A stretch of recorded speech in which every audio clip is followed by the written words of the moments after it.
Hello, and welcome to the Season 2 premiere of Everybody Hates Your Brand. And this season, things are going to be a little bit different.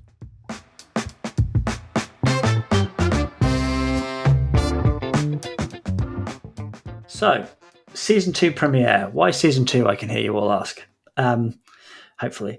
Well, it's pretty simple, really. Jen Kleinhans, my fiancée, and I, started this podcast during the lockdown of 2020 and did 33 episodes. But life found a way to get in the way. I started a new job. Jen has been producing some phenomenal content of her own with her Grow Like the Greatest YouTube channel and her choice hacking podcasts and books and Medium articles and a whole bunch of other stuff.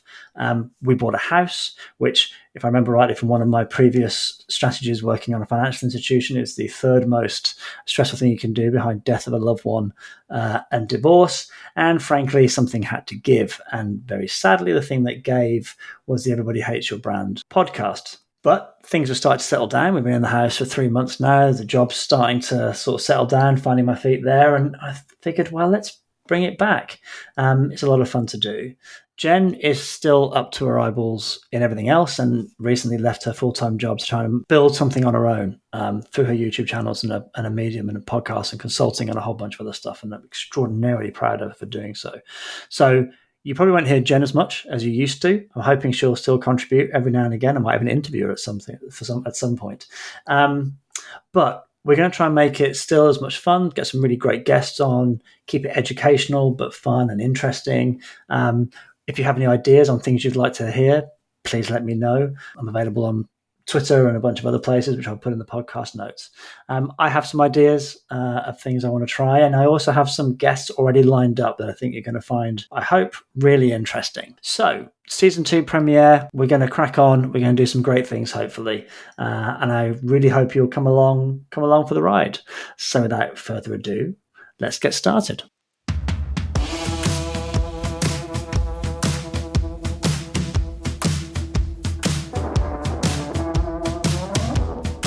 So, what are we talking about today? Well, this podcast was inspired by a reaction to a comment that I made, a throwaway comment that I made in the agency I now work at, or in which I now work, I should probably say grammatically.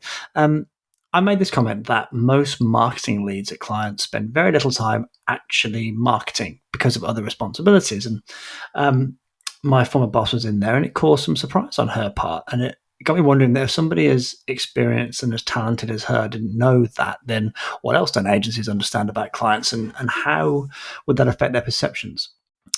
Well, luckily, my 23-year, which is a long time, marketing career has been split sort of 75-25 in favor of client side over agency side. So this is, I guess, my attempt to use that experience to give agency people the inside scoop, and in turn, maybe help them build some better relationships with their clients and ultimately produce some better work. I do have to throw in a disclaimer at this point. My client-side experience is telecoms, where I think there are some real parallels with sort of finance and utilities, retail, video game publishing, vets, and whatever the hell you describe Disney as. I've never worked, for example, in FMCG or in B2B, so I can't speak to those worlds, but I hope that there are some parallels that can help you. So without further ado, what's the first thing or revelation, I guess? And we'll start with the one that sort of sparked this whole podcast, which is that most marketing leads spend a minority of their time actually marketing. I don't have time to ignore you, Jonah. Gary, could you please ignore Jonah for me? What do you want, Jonah?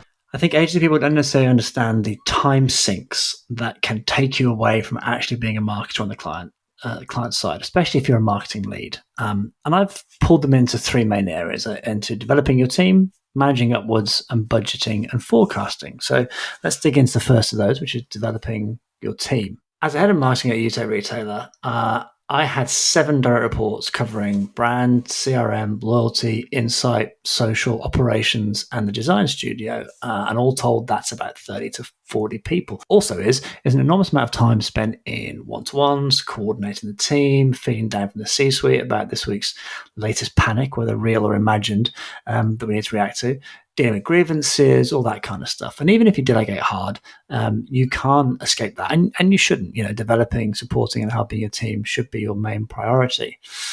But more exhausting and more time consuming and sometimes is managing upwards, explaining how you're going to react to the latest so-called crisis or panic, fending off daft marketing ideas, managing and justifying budgets, and constantly trying to prove that the money you're spending is worth it. All usually, especially in retail, in a company that's biased for action, where even if doing nothing is the right course of action, it's not the right course of action. And then the last of those three was budgeting and forecasting. When you own a budget, it takes a huge amount of time and effort to keep on top of what's been spent, what remains to be spent, how that tracks versus forecast. You probably also have to reforecast every 20 minutes, showing the value for money you're getting, which can be really tough for longer term marketing work. And we'll touch on the impact that has later. And let's not forget, every year doing a new budget for the next financial year, where you'll painstakingly create a realistic budget with some really solid assumptions that you can back up, only to be told, nah, that's too high. Make it up to this number, please. Well, why didn't you just give me that number at the start? The amount of times I've wanted to yell that at finance people doesn't beg belief. It can be very stressful, as you can tell by the sound of my voice, especially when marketers are not particularly au fait with numbers. So what does that mean if you're in an agency? Well, it means that the time marketing lead has to actually think strategically can be laughably small. The amount of time they have to spend working with agencies is even a smaller percentage of that. And the outcome is, I think, frustrated agencies who can't get as much face time as they would like. You are a relatively small part of their world when they can be a huge part of yours. I think all I would ask is that you remember that their time pressures are there, and be patient where you can. Know that they really would rather be spending time solving marketing problems with you. Revelation number 2. Short-termism, driven by financial performance, is rife. I'd like to suggest we take a quick breather so I can ask several thousand questions. Tom, gotta keep moving so we don't die. I can get behind that, but what's your plan? Don't die. Okay, understood, but beyond that. Don't die. Don't die isn't a plan. It's a general demand of living. At the weekly trading meeting at a retailer in which I worked, the heads of each department would look at the previous week's performance and would have to explain what happened to generate that performance, whether it was good or bad. And then we would make decisions based on that about what we're going to do the next week. For a telecoms company, it was a monthly budget reforecast and a panic before every quarterly shareholder announcement if it wasn't coming in the place we wanted it to from a numbers perspective. Everybody at a certain level knew those numbers, the direction of those numbers, and a rough stab at the drivers of those numbers, and then they would feed that back down into their teams, and it would create a hive of activity. Because revenue is what really matters. Money is what really matters client side, not purpose, not brand awareness or recognition, not clicks, likes, any of that stuff. And that creates a real tension for marketing and by proxy agencies. How do they show their contribution in what is a very series of very short, ruthlessly commercial cycles, but also maintain one eye on the long term? Because we know that's important, right? I'm sure you're all aware of the seminal marketing book, The Long and Short of It, by Les Binet and Peter Field. If you're not, then I will put a link in the show notes. It posits that there's essentially a 60-40 golden ratio of investment between long-term and short-term marketing activity, though that ratio can vary, and they've kind of since gone on to kind of say that can vary based on industry, size of company, a whole bunch of other things. But keep that 60-40 ratio in mind.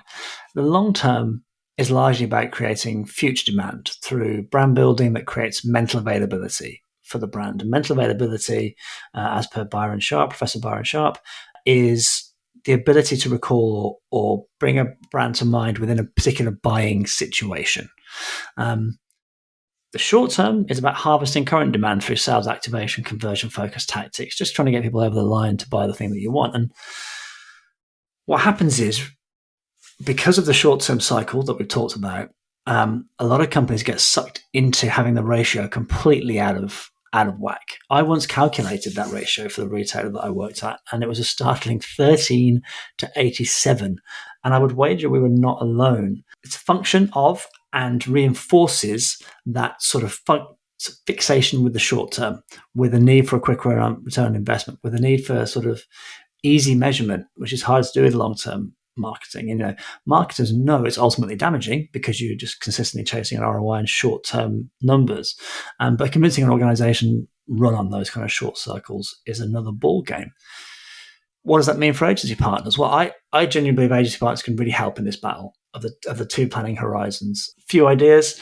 Number one, just surface the concept of the golden ratio. When I presented my findings on how sort of overly biased onto the short term our budget was, a lot of consternation, and we were able to move the dial a touch. We don't even really need to get to 60-40. Just getting a consistent 30% of spend invested into long term would have been a win in that case.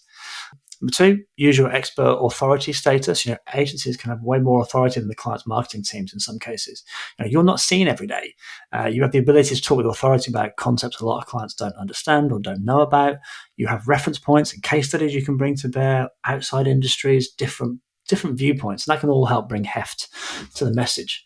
And then lastly, recommend to marketing they bring finance into the marketing process. It's an interesting perspective I read from Boots CFO Michael Snape. And for those who don't know, Boots is the UK's leading health and beauty retailer. So it was really pertinent. The quote is this: the CMO and the team don't just come and have conversations when they're asking for more investment or it's budget time.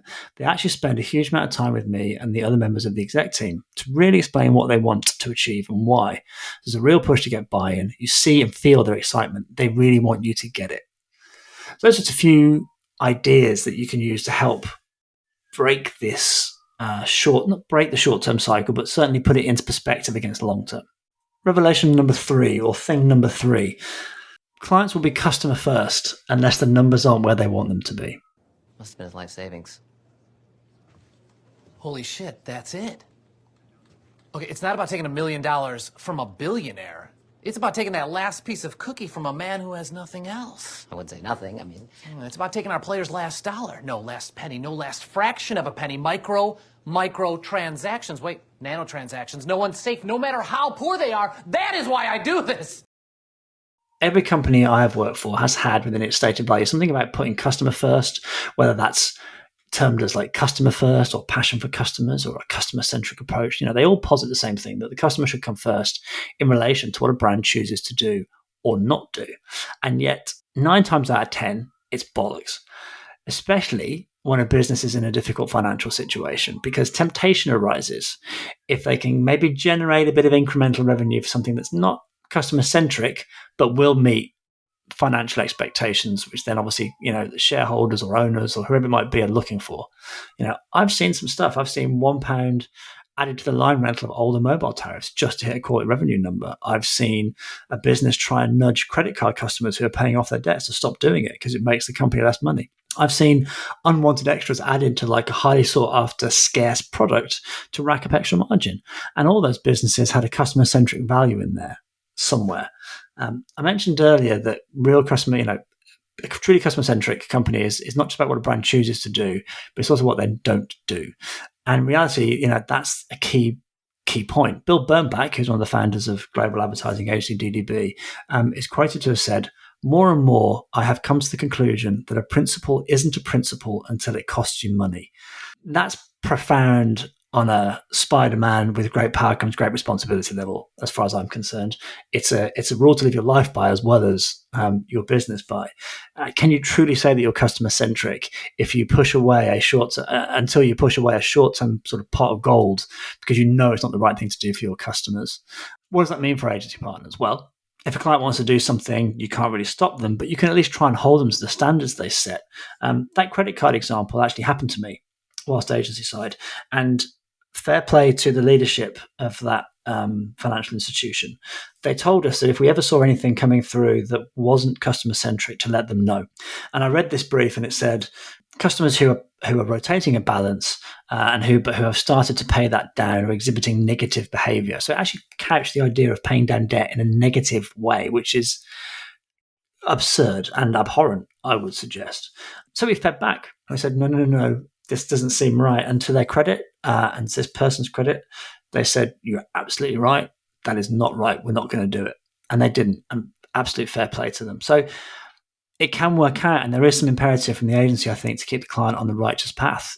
Don't be afraid to speak up, especially if you position it as promoting the customer perspective with evidence to back yourselves up.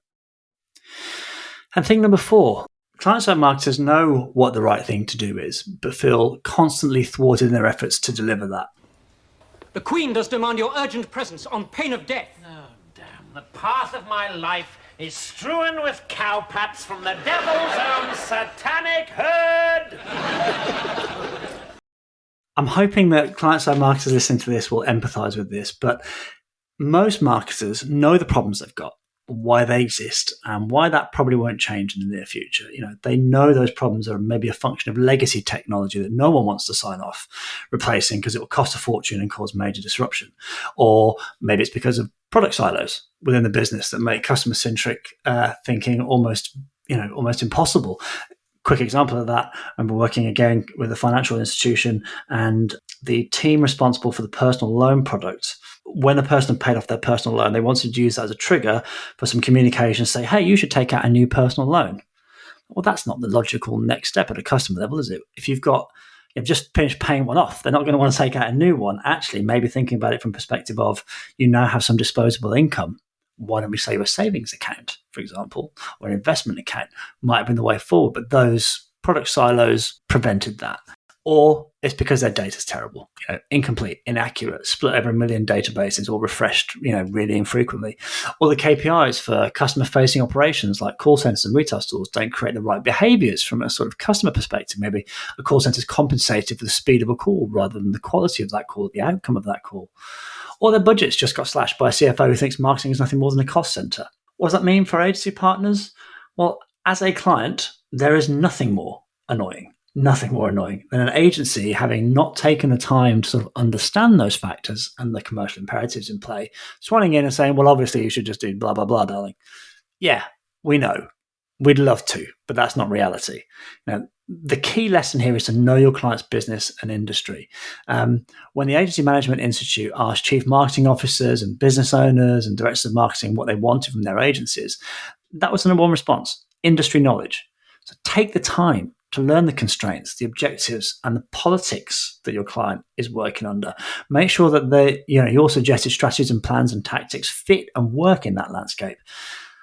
But at the same time, and this is the difficult bit, inspire change too. An agency I worked at, we would answer the brief based on what was possible, but also suggest what they could do if we could resolve some of those issues. It gave marketing some leverage to make changes to whatever's thwarting them.